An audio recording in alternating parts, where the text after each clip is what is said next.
प्रभु यीशु मसीह के नाम से इस सवेरे के समय में मैं आप लोगों को धन्यवाद देता हूं। एक वचन को हम आज सवेरे अध्ययन करें।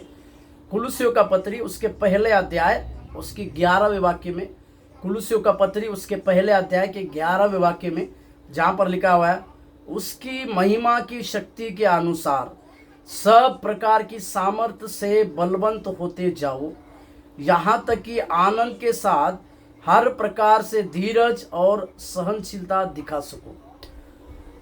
प्रेरित पौलुस की कुलुस्सियों के नाम की ये पत्री है।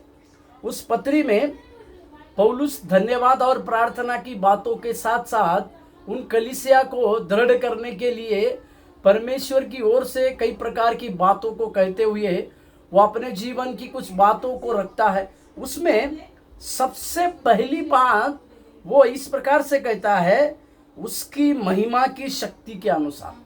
मतलब परमेश्वर एक महिमामय परमेश्वर है और उसके महिमा के द्वारा ही इस सृष्टि का निर्माण किया गया था।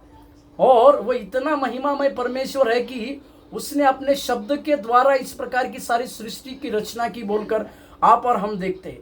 तो यहाँ पर अपनी कलीसिया के लिए, कुलुस्सियों की कलीसिया के लिए जब अभिवचन की बातों को या प्रार्थना की और धन्यवाद की बातों को जब पौलुस कहता है, तो उसमें सबसे पहली बात उस महिमा के सामर्थ की याद दिलाता है। जो महिमा का सामर्थ परमेश्वर के पास है और अपनी उस महिमा के सामर्थ के अनुसार वो हर प्रकार के कार्य करता है। उस महिमा के सामर्थ को यहाँ पर पौलुस याद दिलाता है और ये कहता है कि सब प्रकार के सामर्थ्य से बलवंत होते जाओ। परमेश्वर के महिमा का सामर्थ्य है और वो सब प्रकार के सामर्थ्य में बलवंत होते जाने की बातों को भी कहता है। और तीसरी बात कहता है कि आपके अंदर धीरज और सहनशीलता होने की आवश्यकता है। परमेश्वर की महिमा का सामर्थ्य है, परमेश्वर के सामर्थ्य में बलवान होने की बातें हैं। ये सब बातें होने के बाद भी हमारे अंदर धीरज और सहनशीलता आने की आवश्यकता है। परमेश्वर की सामर्थ्य और परमेश्वर के महिमा की शक्ति हमारे साथ होती है वो इसी के लिए कि हमें धीरज और सहनशीलता का जीवन जीने की आवश्यकता है।